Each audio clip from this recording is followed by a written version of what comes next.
¿Sabes lo importante que es que manejemos algunas nociones del ámbito legal?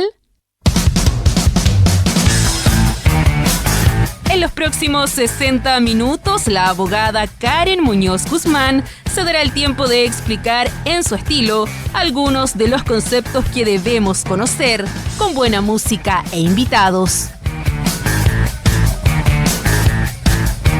Ahora comienza Abogarrock en Radio Universidad de Concepción.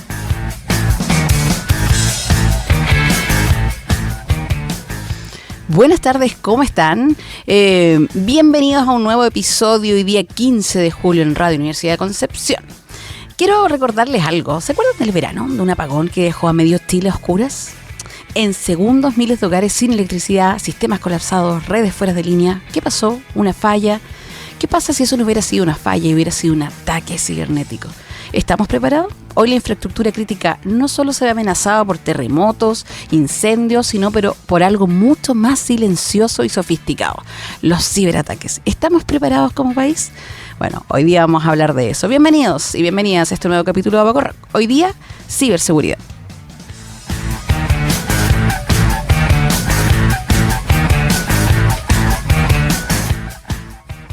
Bueno, desde el 2018... el invitado, porque yo no vengo a hablar de esto, sino que tengo un experto que nosotros hablamos por ahí en Abogarrock en pandemia, cuando esto era un proyecto y aprendimos un poco de lo que era ciberseguridad. Me refiero al senador Kenneth Puig. Él ha liderado la instalación de la ciberseguridad como un tema estratégico para Chile. Fue autor e impulsor de la Ley Marco de Ciberseguridad que hoy tenemos vigente y que establece un marco institucional y regula la respuesta nacional frente a incidentes digitales. Así que le doy la bienvenida al senador de la República por la región de Valparaíso y conocido, que a mí me encantó este título, como el cibersenador. Bienvenido, senador, ¿cómo está? Karen, bueno, muy contento de estar en la radio de la Universidad de Concepción. Yo tengo un pasado por parte de mis abuelos maternos con la región. Teníamos una vivencia muy linda. Pero tal como tú señalas, hoy en día estamos expuestos a riesgos gigantescos. Siempre los terremotos, los tsunamis van a ser lo más riesgoso, pero inmediatamente después vienen los ciberataques. Y eso es lo que yo me propuse cuando ingresé al Senado, que la política pública se hiciera cargo de algo de lo cual hoy dependemos. Las personas, antes de irnos a acostar todos los días, conectamos nuestro celular, tiene que haber luz eléctrica para cargarlo, Claro. Porque a primera hora en la mañana lo estamos ocupando. O sea, vivimos conectados todo el día. Y eso hay que protegerlo. Y ahí está la ciberseguridad, la protección de datos, la regulación de la inteligencia artificial, la persecución del cibercrimen. De esos temas vamos a hablar ahora. Exacto, senador. Y quiero partir al tiro con la pregunta. Instalar este tema de la ciberseguridad como un tema país, me imagino que no ha sido fácil. Desde su experiencia, ¿cierto?, de todos estos años tratando de impulsarlo, ¿cuáles fueron las resistencias? ¿Cómo logró posicionar este tema y como prioridad legislativa? Efectivamente, no era un tema. Yo me acuerdo en marzo del 2018, cuando ingresé, la primera consulta que hice en la Biblioteca del Congreso es qué ley hablaba de la palabra ciberseguridad. Ninguna, no había, no teníamos nada todavía como instrumento. Entonces las facultades que tenemos los senadores son limitadas, no podemos hacer cambios estructurales ni presupuesto, pero sí podemos crear conciencia. Y ahí viene, yo diría que la capacidad que tuvimos yo como integrante de la Comisión de Defensa con el resto de los integrantes para decir, mire, esto es un tema relevante que tenemos que tomarlo, y para eso propusimos crear un mes de la ciberseguridad tomando la experiencia europea. Ellos usan el mes de octubre, los norteamericanos no es un mes, son 5 semanas, o sea, un mes más una semana también en octubre. Y cuando fui a exponerlo al Ejecutivo para decirle que le podrían dar algún tipo de urgencia, me dijeron, no, ninguna. Y además, ¿para qué quiere un mes si con un día basta? Claro. Bueno, no se entendía. Logramos entonces a pulso, conversando con la sala para que dieran prioridad, después con la Cámara de Diputados, finalmente aprobar, y esta ley salió publicada en el Diario Oficial el 1 de octubre del 2018, el mismo día que teníamos organizado sin saber un seminario internacional, el Salón de Honor lleno, 800 personas. Había demanda y tuvimos la suerte que además la ley salió el mismo día que se necesitaba. O sea, esas diosidencias algunas veces dicen, bueno, marcan en lo que yo estoy. Es una causa. Yo estoy en esto por una causa que puede que a algunos les parezca raro, no da votos, nadie hace marchas por la ciberseguridad, pero que es súper relevante, es un tema estratégico nacional, como señalaste al principio. Claro, y este avance que hemos tenido nos posiciona igual como país, o sea, dentro de los primeros países de la región dijeron abordar esto seriamente? Porque es un riesgo que hoy en día, como usted decía, vivimos en un mundo conectado. Claramente que es importante, ya no es algo sin importancia.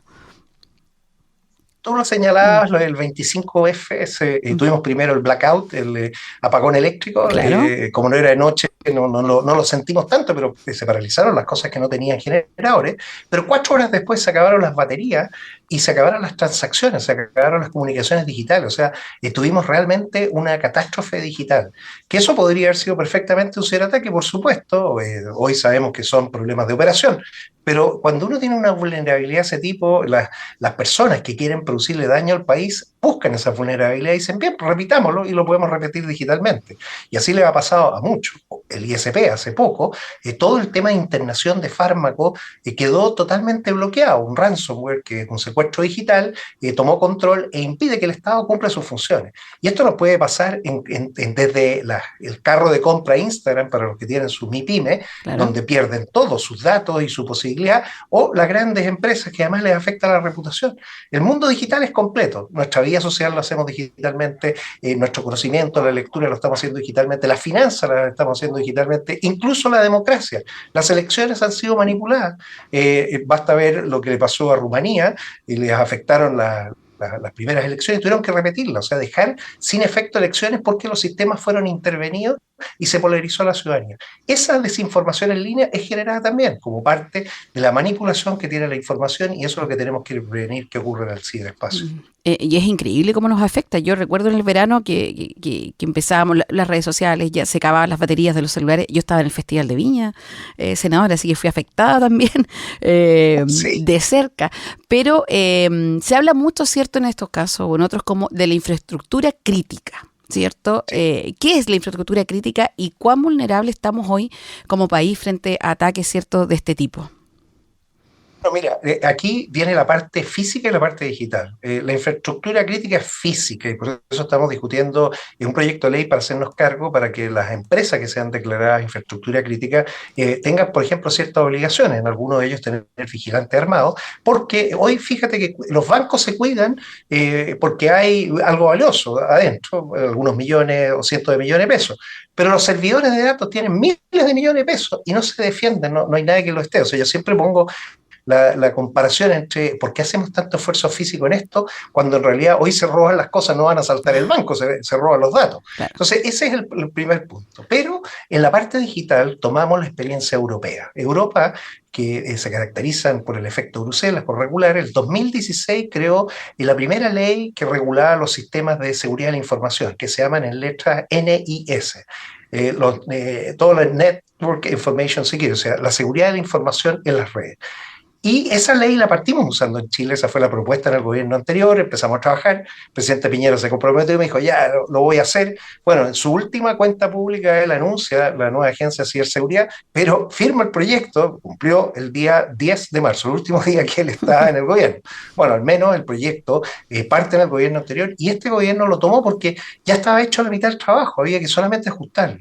Logramos entonces un acuerdo político entre medio de una actualización. La Unión Europea actualiza a la norma NIS-2 el 28 de diciembre del 2022, me acuerdo, el 28 de diciembre eran los inocentes, y dijimos, bueno, tenemos un desafío porque estamos basándonos en algo que ya cambió. Y ahí se hizo la transposición, esa es la palabra técnica, para convertir lo que venía en una directiva en una ley nacional. Y Chile cumplió los plazos, y eso es lo que nos reconocen. Yo presido la Comisión Parlamentaria Chile-Unión Europea, y fui presidente la semana pasada de Estrasburgo, y en Estrasburgo, en la sede del Parlamento Europeo, reconocen que Chile fue uno de, ellos son 27 países, solo 11 lograron cumplir a tiempo, Wow. y Chile. Les llama mucho la atención. ¿Qué decimos entonces en esta ley? Ya no nos vamos a los físicos, nos vamos a los prestadores de servicios esenciales, los operadores de importancia vital. De todo el millón de empresas que hay en Chile, de acuerdo a la categoría, las muy grandes empresas, las grandes, las medianas, las pequeñas y las MIPYME, todos los que tienen root de empresa, la ley de ciberseguridad se va a aplicar solamente a los que prestan servicios esenciales, o sea, cosas que las personas realmente necesitan o dependen de ellas, y un pequeño subconjunto van a ser operadores de importancia vital. O sea, mire, si ellos se caen, no funciona nada. Por ejemplo, el ciberespacio funciona con electricidad y telecomunicaciones. Claro. Entonces, es obvio que el sector eléctrico, el sector telecomunicaciones van a ser declarados operadores de importancia vital. Y esto en la fase en que está la agencia nuestra, la Agencia Nacional de Ciberseguridad, ANSI, ANSI, partió el 1 de enero y tiene que tener el 1 de octubre definido el listado de los operadores de importancia vital. Sobre ellos se va a aplicar la ley. Y ellos son más o menos, los prestadores creemos del orden del 1%, así que serán 10.000, y de esos 1.000 probablemente califiquen de operadores de importancia vital. O sea, la ley va a hacerse cargo de las cosas más críticas. En datos, y esa es la otra ley que tenemos, la protección de datos personales, todos quedan sometidos. O sea, el millón de empresas, las muy grandes, las medianas, las pequeñas y la MIPYME. El carro de compra de Instagram también hay que protegerlo, tener el consentimiento, usar los datos de forma responsable para el fin específico que se entregó. O sea, las dos leyes se complementan, donde lo más importante es el resguardo de los datos. Ahí está el verdadero valor. Oye, senador, usted hablaba, ¿cierto?, de la ANSI, ¿cierto?, la Agencia Nacional de Ciberseguridad. Y hablemos un poco habló de las funciones, ¿cierto? ¿Va a nombrar, elige a estos operadores de importancia vital? ¿Postulan? ¿Cómo se hace esa selección? Porque ya me imagino yo que, ¿cierto?, son salud, energía, agua, transporte, pero de estos 10.000, ¿cierto?, operadores o prestadores, ¿cómo se va a distinguir cuáles son vital con los criterios que usted señalaba, o hay algo más, hay un procedimiento especial? Hay un procedimiento establecido en la misma ley, ese procedimiento tiene 90 días, son etapas en que se hace primero la consulta a todos los reguladores. Hay que entender, en Chile hay 17 ministerios que tienen 38 organismos reguladores. Cada regulador tiene normas específicas. Por ejemplo, la ley marco de ciberseguridad dice que todos deben reportar aquellos incidentes que producen efectos visibles. O sea, estoy secuestrado, me sacaron los datos, tengo un problema, tengo denegación de servicio. O sea, cosas que se está viendo que es un ciberataque real, no es un escaneo de puerta, una cosa más técnica, sino que son cosas bien concretas. El plazo que da la ley dice 3 horas para la alerta. O sea, igual cuando hay un incendio, alguien llama a bomberos, oye, hay un incendio. Y eso tiene que ser rápido, 3 horas. Pero los reguladores sectoriales tienen las atribuciones, porque así lo dice la ley, de poder fijar normas distintas. Entonces, la CMF, por ejemplo, que controla el sistema financiero, ellos dicen los reportes de incidentes de operación, RIO, que tienen que ser en 30 minutos. O sea, ellos incluso pueden exigirle un poco más. Y cada uno de estos controladores, que son básicamente la capacidad que tiene el Estado para poder regular cada uno de los mercados, son los primeros que tienen que identificar quiénes ellos estiman que son los que deben estar en el listado. O sea, se hace la pregunta primero a todos los reguladores, mire, de sus regulados, quiénes son prestadores de servicios esenciales, es decir, quién no califica, quién es prestador de servicio esencial, quién es operador de importancia vital. Después se notifica y las empresas pueden decir, mire, no, yo no, y pues se puede iniciar un proceso. O las empresas pueden decir, mire, yo sí, pero sabe, esta pyme es chiquitita, me provee estos servicios y se lo provee además a este y a este otro. Entonces, si usted me declara a mí, bueno, yo tengo que declarar al otro porque el otro también es parte de la dependencia e interdependencia. Entonces es un proceso complejo que va a irse levantando, y por eso queremos incluso tener una sesión especial en el Senado el día 1 de octubre para que el director de la Agencia Nacional de Ciberseguridad, Daniel Álvarez, pueda exponer el resultado de este proceso. ¿Cuántos quedaron calificados? Si hubo disputas, ¿cuántos más se agregaron de los que ellos pensaban inicialmente? Este es un proceso que está en desarrollo, eso dice la ley, y la fecha para estar con esto cumplido es a lo menos el 1 de octubre. El 1 de octubre ya tiene que estar el listado oficial de los operadores de importancia vital, porque sobre ellos se les hacen exigencias, deberes específicos, 8 en forma puntual, que tienen que cumplir de forma precisa, desde entrenamientos que tienen que hacer antes, simulaciones, tienen que tener registro de todas las acciones, tienen que tener plan de continuidad de negocio, tienen que tener un sistema de seguridad de la información, obviamente un delegado de ciberseguridad, se llaman los CISO, y así, tienen que hacer capacitaciones, están ejecutando acciones para estar preparados y así que no los pillen de sorpresa. Cualquiera puede ser afectado por un ciberataque, pero no se va a multar a las empresas porque fueron ciberatacadas, se las va a multar o por no haber tomado las medidas previas, preventivas, o por no informar en los tiempos que están establecidos, las 3 horas y las 72 horas para entregar información complementaria, técnica, como indicadores de compromiso, que permitan saber qué tipo de amenaza se está enfrentando. Claro, estos modelos preventivos, ¿cierto?, que se están implementando en las empresas en distintas áreas, es necesario, ¿cierto?, levantar los riesgos, conocer un poco dónde están estas vulnerabilidades. Siguiendo con la agencia, ¿cierto?, que a mí me genera mucha curiosidad, una pregunta. Muchas veces se habla que tenemos algunas instituciones, ¿cierto?, que no tienen dientes, ¿cierto? Mucho se ha hablado del CERNAC. En este caso, la Agencia Nacional de Ciberseguridad, ¿qué capacidad tiene para coordinar respuestas, para controlar, fiscalizar, sancionar, en definitiva? No, 5.000, 10.000, 20.000 UTM, o sea, tiene Harto.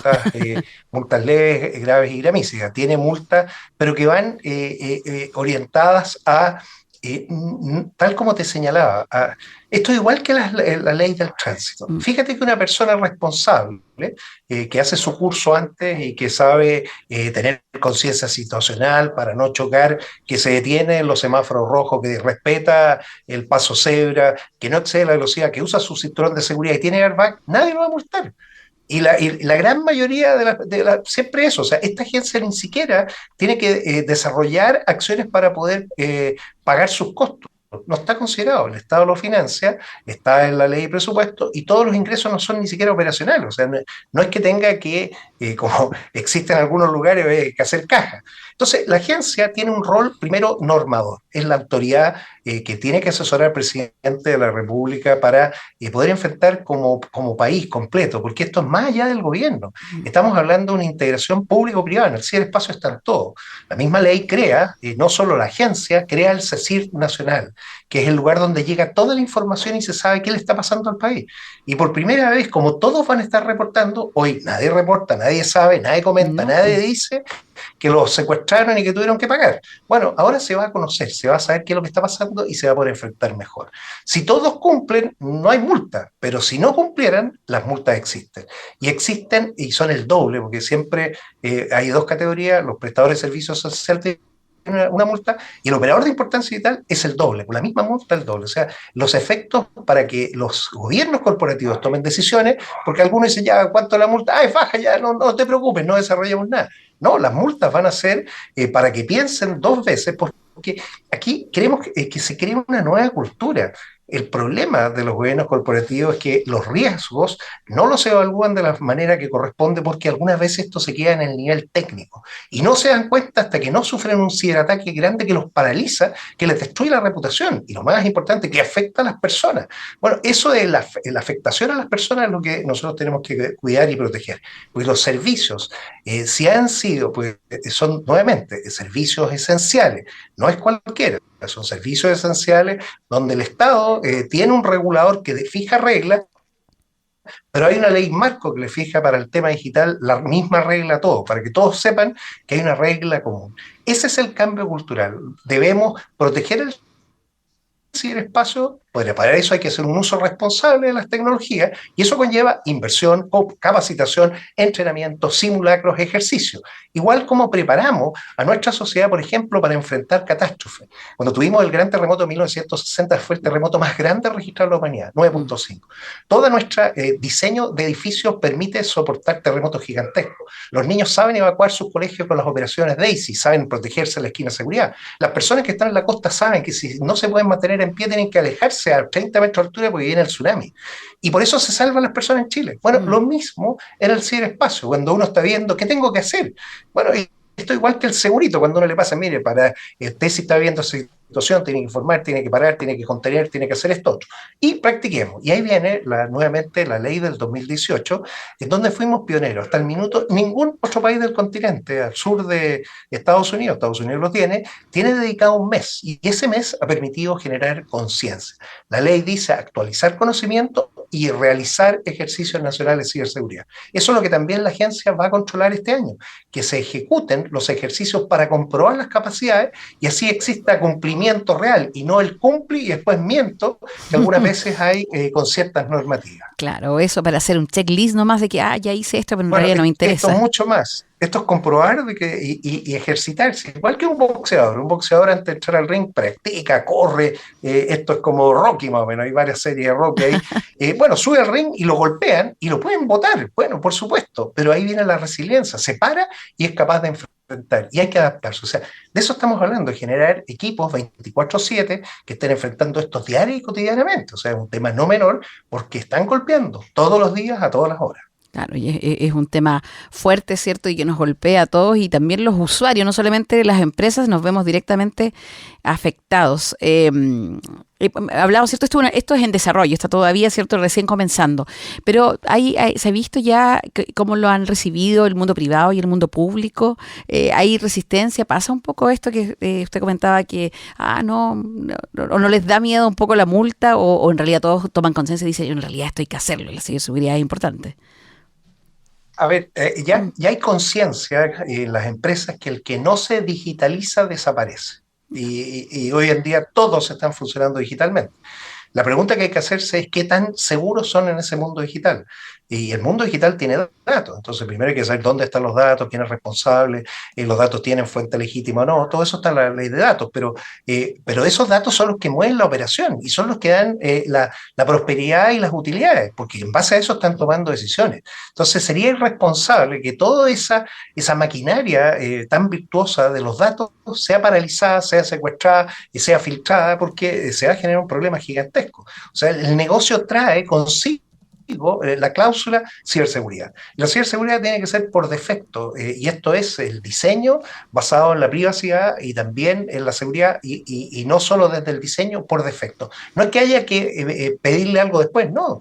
Diseñen, y esa es la propuesta, cuando tengan que cambiar los sistemas que vengan con esto incorporado, que no sea un accesorio, que no sea bueno, hay que ponerle un poco más, no, esto es lo mínimo. Es como los vehículos. Antiguamente los vehículos no tenían cinturón de seguridad. Bueno, la gente moría. Después, cuando parte la ley, la gente se ponía, hacía algo como para decir ando con un cinturón. Bueno, que tenemos un poco más de edad, nos Sí, recordamos. yo me acuerdo. Hoy en día no llega ningún vehículo sin el cinturón de seguridad. Fíjate que antiguamente secuestraban aviones, igual que el secuestro digital. Los aviones terminaban en Libia, Cuba, en extraños países, los años 70, 80, hasta que las empresas subieron los niveles de seguridad, los gobiernos también, y hoy pasa uno por escáner, por controles, y no se secuestran los aviones. Bueno, lo mismo va a ocurrir en el mundo digital, pero hay que tener conciencia, hay que subir los niveles de seguridad, impedir que pueda entrar algún agresor que pueda capturar la aeronave, o en este caso los servidores. El secuestro digital hoy es lo que más complicado tiene a toda la industria, y esto tampoco no es asegurable, porque ¿qué estás haciendo tú? Si este riesgo no es que yo se los traspase a un tercero, o sea, es un riesgo existencial. La democracia también, hoy con la inteligencia artificial generativa, tú puedes generar campañas de desinformación manipulando todo y generando una dispersión tremenda, una polarización en donde pueden terminar enfrentándose. O sea, tú puedes generar un problema humano serio si es que manipulas el ciberespacio a tu gusto. Eso es lo que no queremos. Y para eso preservar las reglas. Si uno se comporta de una manera en el mundo físico, tiene que comportarse de la misma forma en el mundo digital. Así es, usted en el programa del 2020 me dijo la ciberseguridad igual que la casa. Cuando uno sale, cierra las puertas, las ventanas y se asegura. Y yo nunca me olvidé eso. Aprendí que aprendí, senador. Vamos a seguir. Muy bien, mira, es que eso da cuenta cuando tú le explicas con cosas simples. Mira, mi mamá me enseñaba que cuando salía de la casa, cerraba la puerta, cerraba la ventana, no hablara con extraños en el parque, no me comiera un dulce que está en el suelo. Bueno, hoy dejamos nuestras ventanas, las ventanas de las sesiones abiertas, o sea, cualquiera se puede meter y hacer algo y el culpable soy yo, o sea, no es una ventana abierta. Las puertas son los puertos de los mismos equipos, tú puedes meter y estar abiertos exponiendo a tu organización. Y la verdad con extraño, si hoy ni siquiera sabemos si es humano, qué edad tiene, y eso está afectando a niñas y niños que están entrando a una edad demasiado temprana. Mira, lo más doloroso, yo estuve en Oslo para el Internet Governance Forum 3 semanas atrás en Noruega, y ya tenemos los antecedentes de UNICEF que señala que la edad media de ingreso a las redes es 8 años, en todos lados, 8 años. De los 8 a los 13 están mintiendo, las plataformas no permiten que tengan 13 años. Entonces estamos en estos momentos dejando que estos niños sean seducidos por algoritmos digitales que son altamente adictivos, que si producen problemas en adultos, imagínate en un niño. ¿Qué efectos visibles se ven? Dos. Uno que me dieron los europeos, por primera vez el índice del IQ, el índice de inteligencia, el CI, ya no crece, se mantiene.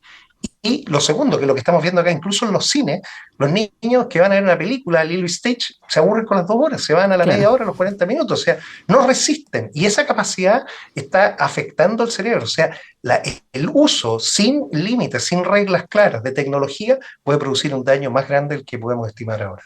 Así es, y tenemos que ponerle ojo. Y a propósito de ponerle ojo, senador, yo le voy a invitar a escuchar música, porque aquí en Aboga Rock conversamos, pero también escuchamos música, muy buena música. Muy bien. Este es un clásico del heavy metal del 82, pero parece escrita en los tiempos actuales del reconocimiento facial, de la vigilancia masiva, de los algoritmos y todo eso donde nos observa un ojo, ¿cierto? Que siempre está mirando. Y en este contexto de la ciberseguridad es cada de cajón, ¿cierto? Esta canción es provocativa, visionaria y nos recuerda que hay que cuidarse. Y vamos a escuchar entonces a Judas Priest con Electric Eye aquí en Boca Rock. Hola, ¿te está gustando este capítulo? Bueno, no olvides suscribirte y hazle clic a la campanita para que te avise cuando hay uno nuevo. Nos vemos. Estamos hablando con el senador Kenneth Pugh sobre la ciberseguridad, sobre los avances que hemos tenido. Y eso tenemos que destacar. Somos un referente a nivel internacional en materia de ciberseguridad y transformación digital. No vamos al mundial y a lo mejor no destacamos en otras cosas, senador, ¿cierto? Pero en esto yo creo que es relevante contar la importancia de como país tenemos en relación al mundo. En estos temas que son tan específicos, tan de vanguardia, Chile ha tenido propuestas claras por muchos años. Tenemos esta experiencia acumulada de 8 años de meses de la ciberseguridad.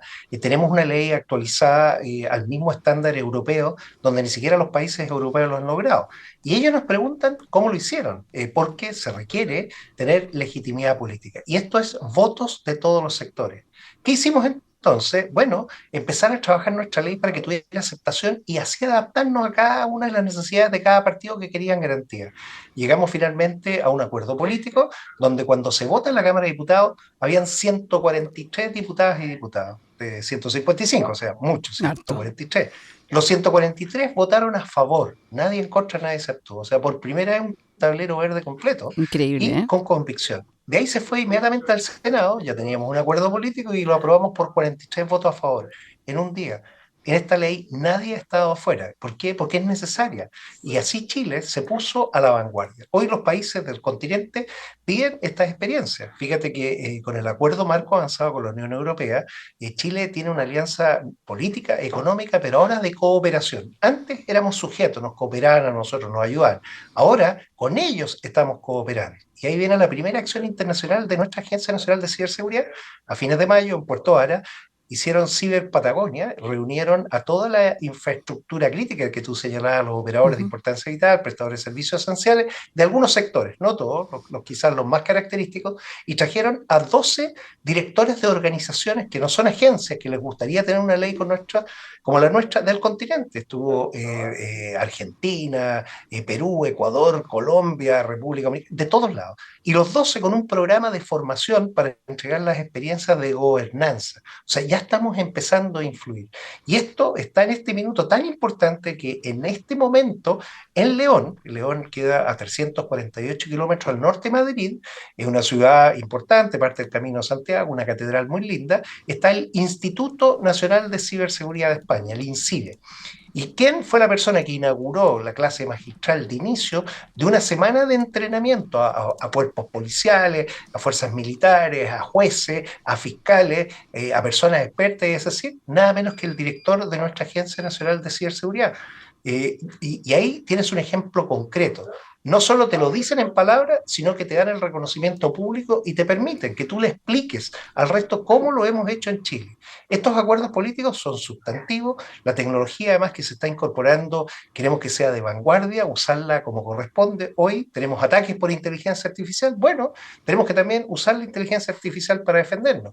Chile entonces tiene el primer centro de inteligencia artificial, el CENIA, que está también viendo estos temas. O sea, este es un trabajo integrado para decir, somos somos una república digital, la República Digital de Chile, por la razón y la fuerza de los datos, se lo agrego yo, pero tenemos la mejor posición. Cables de fibra óptica submarinos se están construyendo, el país conectado, velocidad de fibra óptica todos los años premian a Chile por uno de los más rápidos del mundo, o sea, tenemos capacidad, talento suficiente como para desarrollar, por ejemplo, el primer computador de un qubit de computación cuántica para generar claves públicas y privadas totalmente aleatorias y así protegernos de los ataques de la computación cuántica que destruyen la criptografía, que harían que todos los secretos, tanto industriales, militares, de Estado, sean vistos por todos. O sea, de ese tipo de amenazas estamos hablando. Y Chile ya tiene voz, tiene personas preparadas, tiene equipo, está haciendo el trabajo de poder liderar en un área. Y si bien, como tú señalabas, no fuimos al Mundial, sí estamos presentes en este Mundial, el Mundial de la Ciberseguridad, dando más que cátedra, explicando en base a nuestra experiencia qué pueden hacer otros para lograr el mismo ambiente. Qué bueno saber y qué alegría, ¿cierto? Conocer esta información y que estamos liderando en algo, ¿ah? Hay que destacarlo. Y internacionalmente me imagino, ¿cierto?, que es importante en este mismo contexto de amenazas globales, desde, no sé, el ciberespionaje, por ejemplo, o manipulación de la misma infraestructura crítica que hemos estado hablando. ¿Qué tan importante es que nosotros como país tengamos relaciones diplomáticas en clave digital, en este ámbito digital, que nos sepamos relacionar con el resto de los países? Aquí viene un tema nuevo y se llama ciberdiplomacia. De hecho, muchos países ya tienen ciberembajadores. ¿Y por qué? Porque es un territorio. O sea, tú tienes que tener alguna persona que represente los foros internacionales al país. En ausencia, nos hemos tenido que turnar con Daniel Álvarez para poder llevar este mensaje. Pero creemos que es muy importante porque el ejemplo de Chile es un ejemplo inspirador. Y la ciberdiplomacia permite lograr estos efectos, que en el ciberespacio tú no compites, tú colaboras.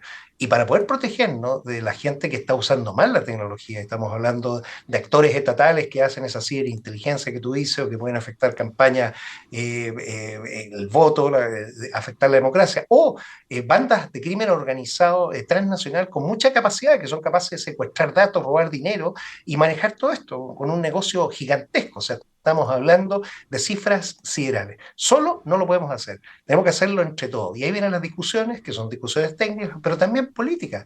Este es un tema político y por eso se requieren a personas que entiendan cómo se tiene que conducir este tipo de diplomacia, que es una diplomacia muy especial, la ciberdiplomacia, pero con todos los elementos que hay. Chile entonces está haciendo la pega, entiende el problema de una sociedad que vive inmersa en un mundo digital, esto le llaman algunos convergencia digital o digital, lo físico y digital juntos. Nuestras reglas eran en un mundo físico con papeles, con terceros confiables, el policía, la gente, la persona del banco, el notario. Hoy son las transacciones, son transacciones seguras con confianza digital, con una identidad digital robusta, con factores de autenticación que impide la suplantación. Entonces, para poder tener confianza con este mundo digital, se requiere tener ciberseguridad, protección de datos, regulación de inteligencia artificial, persecución de cibercrimen. Y eso Chile lo tiene completo. Estamos solamente, yo diría, en la etapa de despliegue de una institucionalidad, si bien ciberseguridad ya partió el 1 de enero, pero parte ya con las normas aplicándose el 1 de octubre, que es cuando ya están declarados los operadores de importancia vital. Tenemos un año de vacancia hasta el 1 de diciembre del próximo año, el 2026, para que la otra agencia, que es la que se hace cargo de los datos, la protección de los datos personales, entre en funcionamiento. En este año viene un año de armonización digital. Muchas leyes partieron cada una en diferentes velocidades o diferentes formas. Ahora hay que hacer que todas conversen. Por ejemplo, el portal único de información, para que una sola vez tú le informes al Estado qué está pasando y la información fluya donde tiene que fluir, si tiene que ir a la CMF o tiene que ir a la Agencia Nacional de Ciberseguridad o la nueva Agencia de Protección de Datos. O sea, la misma tecnología te ayuda a resolver problemas administrativos para que no se transforme tampoco en un fantasma o en un terror burocrático que va a ser peor de lo que uno pensaba. La tecnología está al servicio de las personas y la tecnología se tiene que adaptar a las personas y para eso este es uno de los desafíos de todas las organizaciones que se tienen que crear con transformación digital, con protección de datos personales, con ciberseguridad desde el origen. Nacer digitalmente para servir y así dar resultados rápidos, efectivos, medibles. Eso es lo que esperamos de la nueva institucionalidad chilena que se está construyendo ahora.